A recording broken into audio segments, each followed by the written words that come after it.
12 sifat ini harus ada di dalam seseorang tersebut kalau misalnya kita ingin mencari seorang guru sejati. Qala Rasulullah sallallahu alaihi wasallam, man dalla ala khairin falahu mislu ajri fa'ilihi. Wa qala Imam Syafi'i fi qawlihi, ridun nasi ghayatan la tudrak wa ridullahi ghayatan la tudrak fatruk ma la tudrak wadruk ma la tudrak. Anna qala Allah ta'ala fil Qur'anil Karim, fa idza faraghta fansab wa ila rabbika farghab. Oke. Alhamdulillah, Allahumma sholli ala Muhammad wa ala Muhammad, Allahumma sholli ala sayyidina Muhammad wa ala sayyidina Muhammad. Jadi buat kita semua di akhir zaman ini yang harus kita lakukan jika kita ingin mencari seorang guru, entah itu guru apapun itu, yang paling penting 12 sifat ini harus ada di dalam seseorang tersebut kalau misalnya kita ingin mencari seorang guru sejati. Oke, langsung saja. Yang pertama adalah seseorang tersebut atau guru tersebut harus memiliki yang namanya cinta.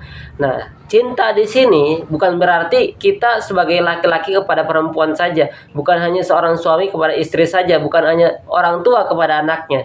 Tapi cinta yang dimaksud di sini bukanlah cinta seperti halnya yang salah dipersepsikan oleh mereka kaum LGBT, lesbian, gay, bisexual, transgender. Akan tapi cinta di sini adalah ketika kita berguru, ketika kita bertemu dengan seorang guru, maka yang harus kita lihat bagaimana tentang yang namanya akhlaknya. Karena ketika kita melihat seorang guru, yang paling penting ya, ketika guru tersebut berhadapan dengan kita ataupun tidak berhadapan dengan kita, kita harus melihat, oh ternyata guru tersebut apabila ada orang lain menghinanya, mencacinya, menfitnahnya, kita lihat bagaimana respon awalnya. Apakah respon awalnya ini terhadap dirinya ya? Apabila respon awalnya ini dia orang yang bersyukur, senang, segala macam, asalkan dia tidak berbuat salah, asalkan dia tidak berbuat kesalahan yang ada, maka kita harus melihatnya.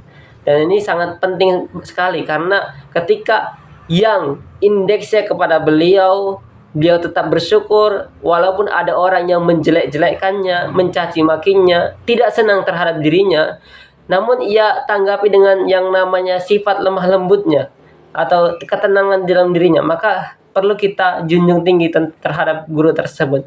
Yang paling penting itu adalah persepsi bahwasanya akhlak beliau tunjukkan di dalam kehidupannya.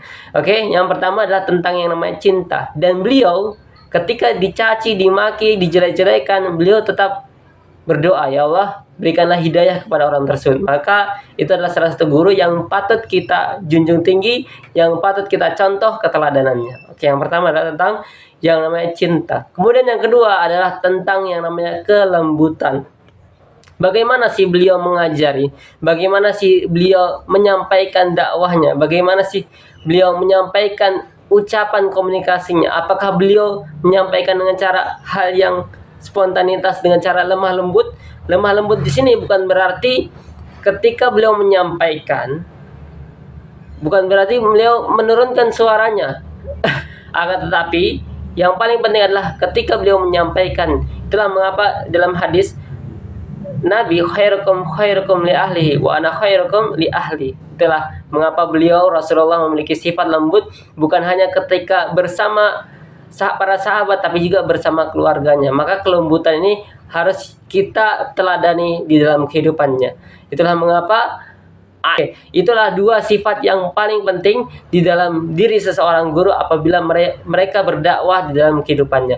Akan kita lanjutkan di sesi berikutnya. Oke?